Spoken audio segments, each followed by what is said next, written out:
I'm nervous. I feel uncomfortable. Welcome to our podcast. I am Keegan. I'm Alicia. Oh, you actually wanted me? I was joking when I did that voice. Fuck. Hello, everyone. Welcome to our newly created podcast. We wanted to start this podcast as kind of just a organic, natural thing where we come on here, we just have conversations about random shit, basically. I'm Keegan. I'm Alicia. Yes. And really today is kind of just a little intro, maybe just talking about some of our hobbies, our interests. Our passions. Yeah, what we're passionate about, getting ourselves out in front of the camera just to get things going. But I can start or you can start. What are you passionate about, Keegan? Oh, I am passionate about a lot of things. Tell us. My whole life I've been playing a lot of soccer, so that's been a big passion of mine, I should say. So I started when I was like 4, and I don't know if we need to say our ages, but I'm 28, so I've been playing for a while. I played with my dad for a while too in a couple adult leagues after I graduated college and stuff. But yeah, it's been one of my biggest passions, and I like to watch soccer. I like to play soccer as much as I can. I don't really do as much anymore just because of a lot of ankle issues. But yeah, what about you? That's one interest. Yeah, well, one let's passion. bounce back and forth. Okay, so Bounce it back. one of my passions is spirituality and meditation, so I'm really passionate about reprogramming the subconscious mind, healing from trauma, having positive beliefs, and manifesting. We are super programmed. Yeah, so our society programs us in a lot of unhelpful, self-loathing ways. A lot of it is just simply for the purpose of getting us to buy things and spend money to fill a void inside of ourselves and to kind of follow a kind of path that's programmed into us of, work a 9-to-5, go to college, and all that sort of thing. And I really am big about alternative living because I care about ethics a lot, and I care about minimizing harm in the way that we live. And the way that we're all currently programmed is not with any concern about that, so I'm passionate about revealing that to people and spreading information that helps people empower themselves and change their lives and feel actually confident about themselves and believe that they can do what they want to do, and to stop being in a scarcity mindset and to actually care about the impact they make and the way that they make others feel. Yeah, and I think a reason maybe why we talk about our passions at first is like your passions are what you do most, right? You do the most every day. You spend a lot of your free time with that. So really what we like to do when she's talking about the spirituality and just becoming more ethical and things like that is like, how can we make our hobbies maybe a little bit more ethical? Like if you like to shop, true. Maybe you can go thrifting instead. Yeah. Thrifting is a whole conversation that we could have on this podcast. I think Mm-hmm. both of us pretty much now, I don't think we really buy any new clothes anymore. No. Maybe aside from a few things here and there. But our real passion for that has just come from, looking into these industries and realizing how corrupt they are, how much human abuse there is, and how pretty much, I was thinking about something when you were saying something earlier, and it's spending, right? We're programmed to spend. Yeah. Like, if you don't spend and have a good car that looks like you make a lot of money, then people don't think you're rich or something. But, right. True wealth is actually not shown. It's hidden. It's in the background. It's what people don't show you. Yeah. So, I think that, unprogramming your mind to spend is very difficult. Yeah, talk about your passions with money and finances and shit. Yeah, I think, like she was talking about spirituality, I'm learning a little bit more about, like, all that stuff, but I've kind of had a really big epiphany the last year just on finances. I read a book last year called Rich Dad, Poor Dad. I'm not here to promote any books or anything and say that everything that this guy does is great, but he kind of opened my mind up to basically having your expenses being paid by your side income, whether that's like, rent that you have from a place that you rent out to people, or maybe your investments or something like that.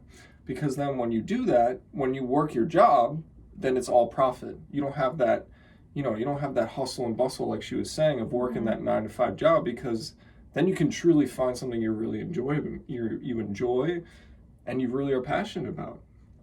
So yeah, I mean, like, that's our plan. Our plan is to hopefully find a house this year that we can, like a multi-family house that we can maybe rent out part of it.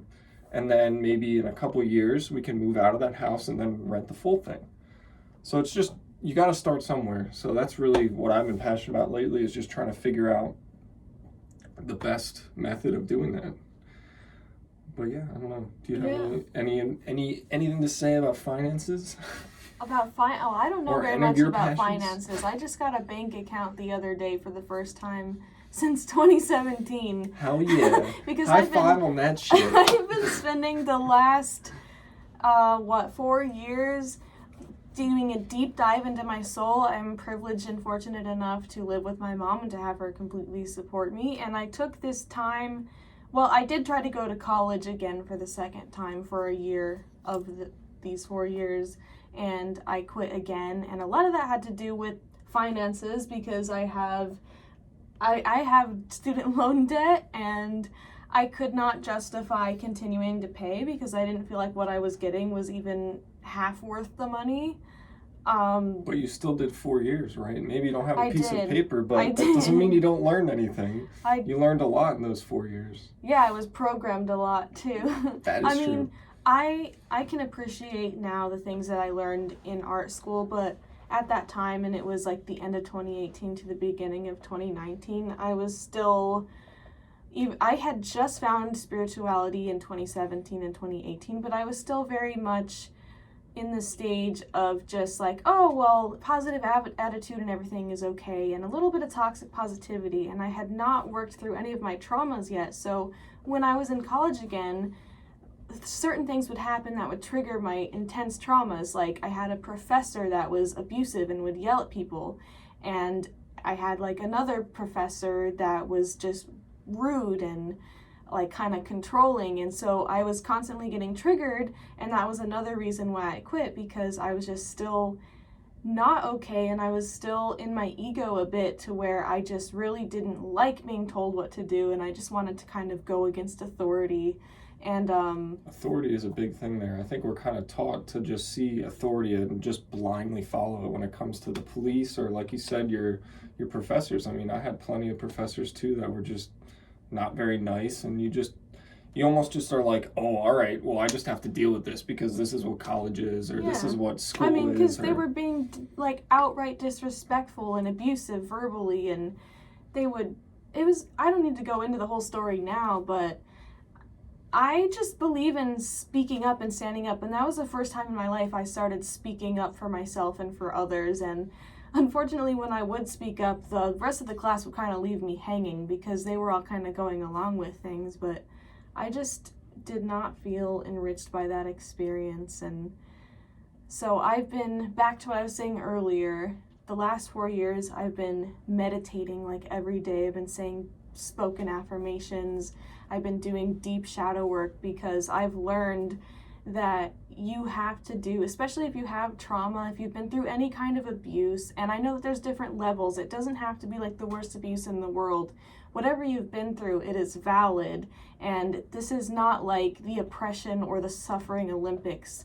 We're not here to compare like, oh, well, you think that's bad, that's nothing compared to this, because everything needs to be validated and spoken and told about and revealed and put into the light, so that you can alchemize it into something positive and into something useful that can help others. So I've been just doing a bunch of soul searching over the last 4 years. I went from this person who used to ride horses and thought that was my passion and identity, to actually figuring out what my real passion and identity is, which is compassion for humans and animals, and going beyond this, because the old me or the more egoic me was all like, I wanted a piece of paper or a post on Facebook that said that I graduated, and to get likes and to get validation and to get approval from a family who wasn't giving me unconditional love.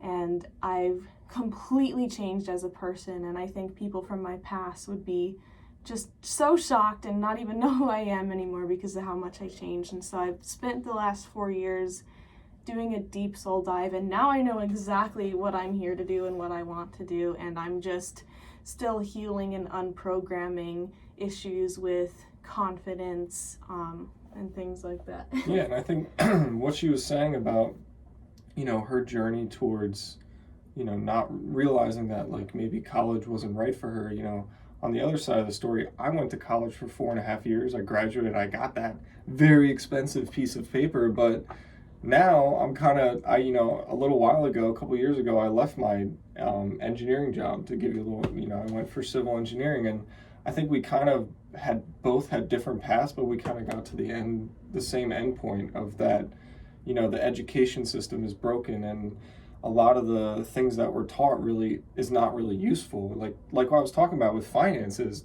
nobody ever teaches you that stuff.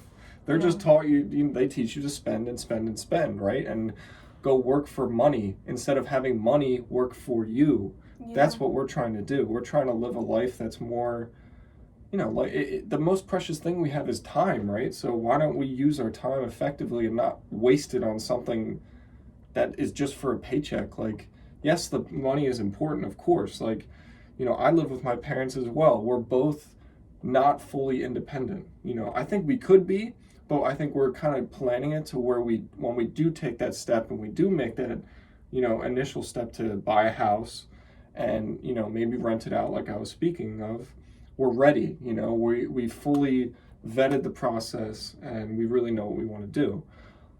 But that just goes to show that, you know, college may be something that you want to do, which is great. It opens up many doors. I'm not going to say that there's not positives about college. I mean, some of my best friends were from college. But in the end, I don't think that I would be any worse off if I didn't go to college. You know, I would have a lot more money probably because I didn't spend as much. But, same. You know, and I was very fortunate to have, you know, maybe some money that I got from financial aid and grants and stuff, and my parents helped me out. But at the end of the day, I still had to pay a lot of loans at the end. So, But yeah, I think it's cool that we both had different, you know, paths, but we kind of ended on the same end goal of spirituality. And, you know, she's teaching me a lot of inner, you know, looking inward. Nobody ever taught me that before. In my household, it was like, not like, I would say more toxic positivity. You know, my dad's pretty toxic positivity. Or positive. I don't know what the right terminology of that is. Which, to just briefly explain what that means, it's kind of just what is toxic not positivity? Talking about difficult things, not expressing like more negative or lower emotions such as anger, depression, fear, anxiety, and just kind of not validating those experiences and kind of spiritually bypassing, which means that you skip over it, that's what I was almost trying to do when I first found spirituality in 2017 and 2018. I thought that I could just skip right to the part where I could just be happy and just my beliefs are good and that's it, and whatever I believe is going to happen as long as it's positive, then that's all I have to do. And I thought I could just skip facing the shadow and the darkness inside. And so basically, when you do skip those things, you don't live a full sense of life as far as feeling all of your emotions, because you can't selectively just not feel certain emotions. If you try and numb out any of your emotions and feelings, you end up numbing them all. So you need to face all of them in order to feel the full extent of the joy and happiness that you're capable of. Otherwise, it's just going to kind of be on the surface, because there's always going to be that pain body that's under the surface, not dealt with. And all the emotions are important, right? I mean, I always like to talk about the Inside Out movie, you know? Yeah, and that's how there's a great all those, movie. I don't know if you guys haven't watched that. It's by Pixar. I forget what year it came out, but it's on Disney Plus. But that movie kind of just talks about how, you know, sadness was kind of like ruining the day for everybody, and joy was trying to be happy, and but they're both very important, you know? Mm-hmm. And I thought that was just a really interesting parallel. But yeah, it's like she said, I mean, just because we want to be happy all the time doesn't mean that it's not important to be sad too. And when we are sad, to sit with that and really think about it. Well, because there's life experiences that, like, well, if someone died, just as an example, and you weren't sad about it, that'd be pretty, like, weird. There'd be something, like, wrong with your soul almost at that point. Yeah, and ignoring that will just, maybe have an underlying trigger that you don't even know about until it comes up later in life. I mean, we could do a whole podcast on triggers, triggers. Triggers and repeating experiences in your life of the same trauma over and over until you, like, learn and shift out of that. It's like if you carry this pain and this trigger within you, say it's abandonment or something, you'll keep having experiences of abandonment because that's kind of how the law of attraction works. But if you actually heal that from within yourself and reprogram yourself, you stop attracting people and situations in your life that repeat that abandonment experience back onto you. And that's not to victim blame, because if you go through any kind of abuse or trauma, it doesn't mean that it's your fault. However, there is a lot to be said about healing within and learning how to not accept those things into your life, because when we have those things into our life, it's because we're used to it from our past experiences. Like if we're used to being treated like really poorly from our upbringing, of course we're not going to notice red flags and notice things that are wrong when we're treated poorly as adults.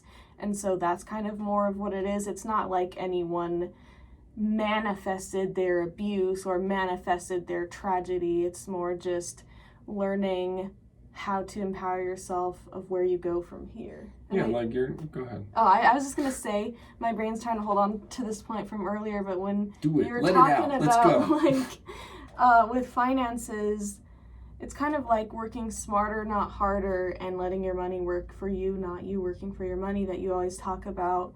It also goes along with, I think humans are a really dumb species for inventing this system where we have to work and break our backs for these companies just to earn a living. I think the whole concept of earn a living, like what other species has to earn the right to live or the basic necessities of life?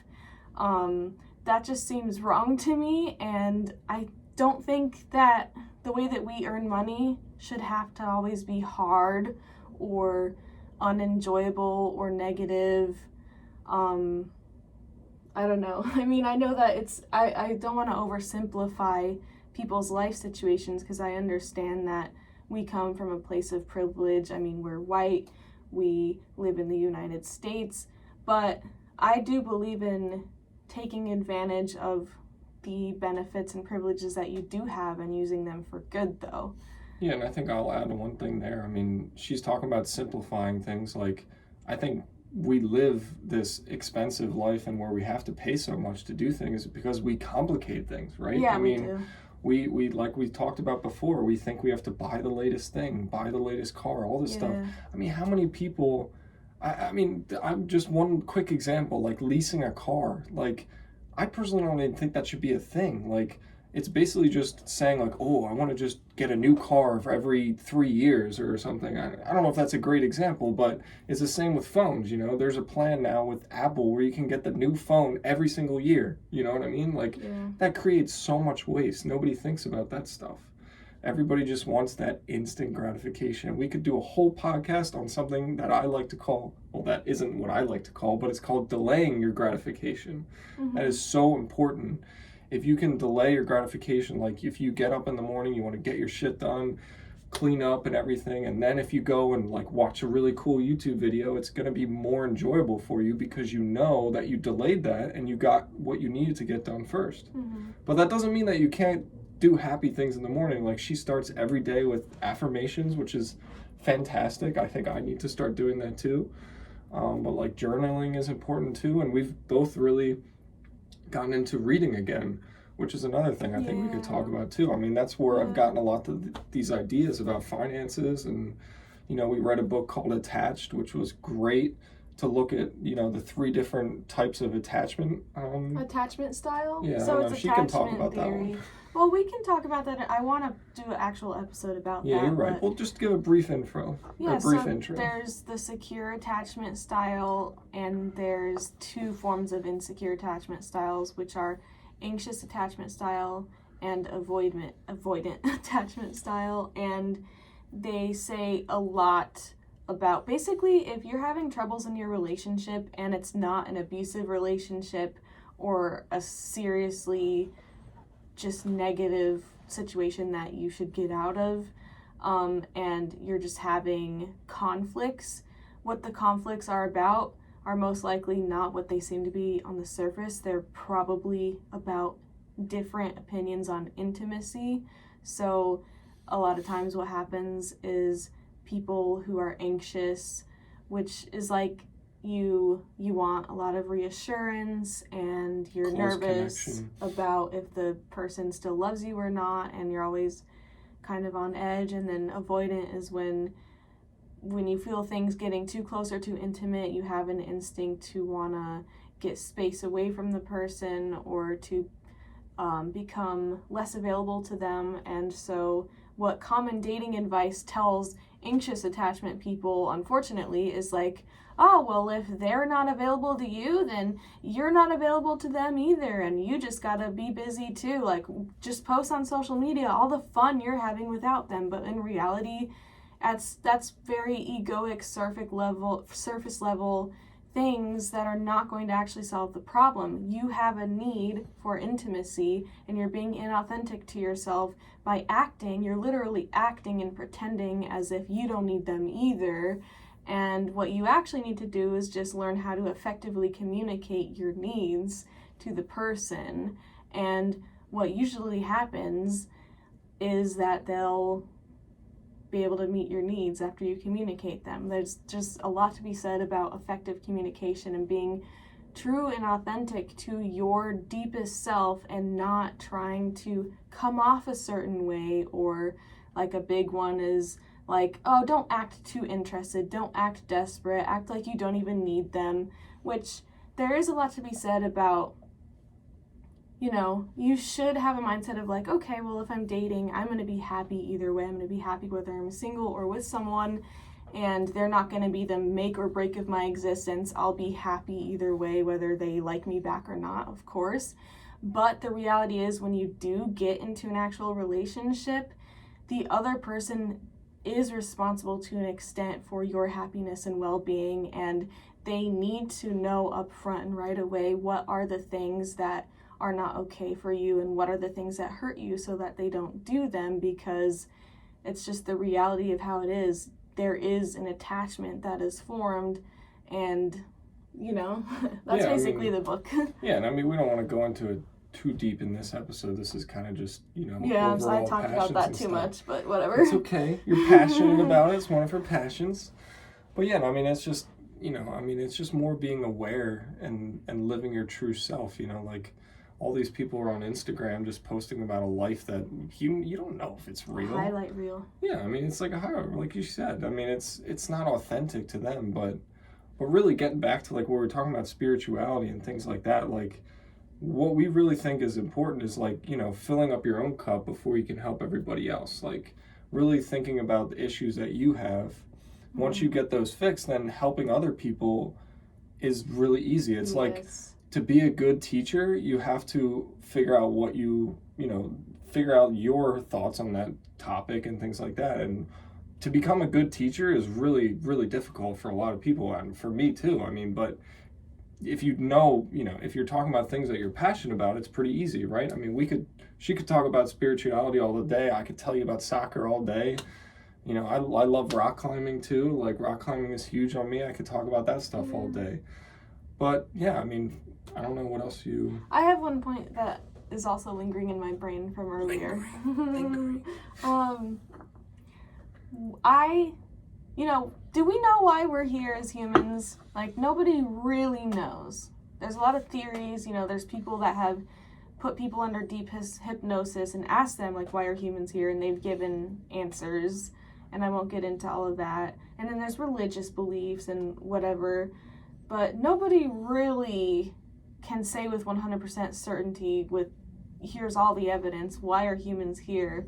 But one thing I do know is that we're not here to sell our soul and our time to work towards something that we don't enjoy and that is just hard on our bodies and fills us with stress and cortisol all the time. I know that there are certain things that are necessary and needed, but also there's so much that we don't need. There's all of these companies and corporations and businesses that make things that we don't even need a little bit. And if you think about all the pollution and the resources that go into making those things, and capitalism is this whole other thing.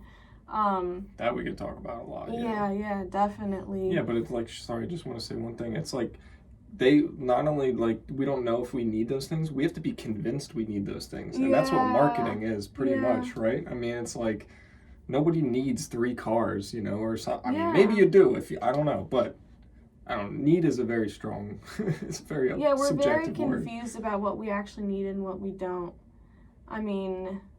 We need food, we need water, we need shelter, we need clothes, and we need love, right? I mean, love is really important. Yeah, and then there's so many... The most joyful experiences have to do with connecting with the people in our lives and actually doing things and being present.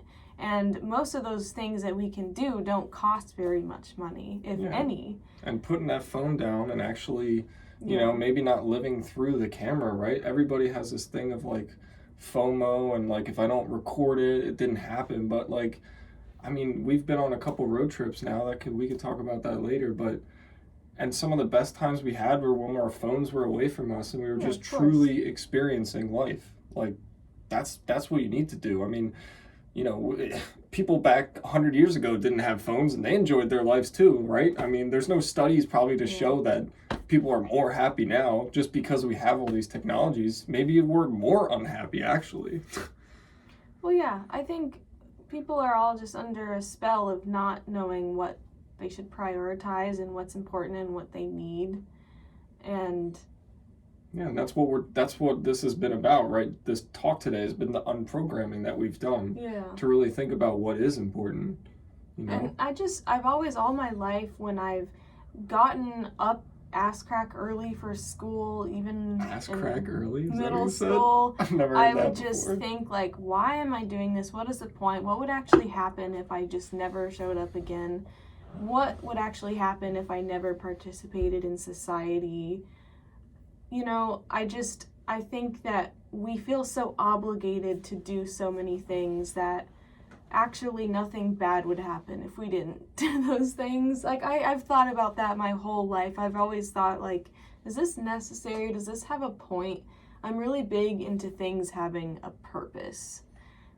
Like, yeah, that's like buying things, right? I mean, don't buy it unless it truly has a purpose, and really think about it. Like, I mean, just going a little side note, I met this one guy at an environmental conference. I'm blanking on his name right now, and that's not good of me to forget, but whatever. He basically makes a list of all the things that he needs, and he buys it on one day. And he goes through a whole year, you know, sometimes. Obviously, you buy food and you buy toilet paper, things that you need, but if you can really think about it and think about it for a whole year, and if you still need it at that point, then you probably need it, you know, like a new blender or something like that. Like, maybe you could get away without a new blender and use your old one, but I don't know. I don't know why I went on that tangent, but I just think that idea is cool of really, it goes back to delaying the gratification and really keeping what you need, and that's what's important. But also not being like militant with yourself and trying to obsessively adhere to a routine, because then you just get right back into toxic productivity and hustle culture. True. No, that's very true. Because we're here to also be. The hardest thing for humans is to just be present and to not think. Yeah, I mean, I think that's a little intro to what we want to do. Is there anything else you want to add for the first little episode we got here? I think this is kind of just like a little sporadic conversation, but I think we'll have more in-depth conversations about certain topics. But I would say just remember that nothing others do or say is personal, it's always about them. And that's true. just been a huge awakening for me lately. That's true. Like, I used to, as a very sensitive person, which sensitivity is a strength, but I used to cry or get really down or really angry and frustrated and triggered when I would see death threats and really negative comments on my main channel. And now it doesn't affect me. I mean, I can have an off day and it'll affect me a little bit, but it's amazing. There comes a day in life where it really just clicks that what others do and say when it comes to bullying is not personal and it's only about them and not about you. And often it's really just a compliment, because the most like talented, people that have such a presence in this world are the ones that usually get the most beat down and bullied, because others want us to, I don't know. No, I agree. Yeah. I think it's just like, it's a projection that I've learned lately. Yeah, and I don't know if you want to talk about, we were at the end, we were going to talk about who we are. We both have YouTube channels. Mine is not very active just because, like I said, I'm trying to focus on more of the financial freedom, and I don't know if I really would see that. I see it more as just like a fun thing. It's called Keegan It Real. I'm just trying to keep it real and talk about random shit that I'm enjoying and what I think is important. Hers is a lot more, concentrated on one thing. You can talk about that. Yeah, my YouTube channel is called ALISIA'S. It's ALISIA space DEMI, and I'll let you just go to my channel to see what it's all about. But I do have a Patreon that will be linked in the description if you do want to help us make our dreams of being financially free and not working for the man true. Yeah, that's really just what this is. We're trying to just, we watch a lot of podcasts where people just go on there and they have very organic conversations, and I think, we don't like wasting our time editing stuff, like this is going to be just one conversation. You just hit record and go. Mm-hmm. That's what I think we're going to try to do for most of us. Maybe we'll plan a little bit beforehand, but I think a lot of that organic stuff is interesting, at least for us. That's what we like, so why not create some content like that? Yeah, we wanted to create something, like you said, casual and just enjoyable to listen to, because it's just needed. It's needed, and some of the things we want to talk about are what we've already mentioned, but we also want to talk about fun things like aliens and just self-help, personal growth, funny, crazy things that might be happening in pop culture. Crazy stories that we have, all kinds of stuff. Oh yeah, we want to do story times and get other people on here and do story times, because ponder potlucks. I think that talking about life is just interesting and fun and entertaining. Yeah, and YouTube has a lot of people that are very structured and stuff, and that's great too. We watch a lot of that stuff too, but I think, when it gets down to it, we have a lot of these conversations, and it's really just, instead of just having them, now we just put a camera in front of us, and put a microphone in front of us, being organic as we can. But yeah, I don't know. I think that's pretty good for the first episode. Yeah, what else am I passionate about? Me. Music. This human. Art. I'm an artist. I do drawings. Yeah, you see that? Drawing right there. I'm in the process of starting an art business. And guitars. I'm very passionate about the work that I do on my main channel. What else? Yeah, I can talk about real quick. I'm on a huge guitar challenge right now. Yes, oh my god. Almost to day 700 of playing in a row. But it's just like the way we approach this, podcast. I just approach guitar as nothing but fun, and it's really helped me to learn quickly and just enjoy it. And it's cool to play what you listen to. But yeah, she's into guitar too, into singing, all kinds of stuff. But that'll be coming in future stuff too. Maybe we'll get out here and jam a little bit on the podcast. Oh God, maybe. Maybe not. Okay. But yeah, I think that's it. We haven't come up with a name yet.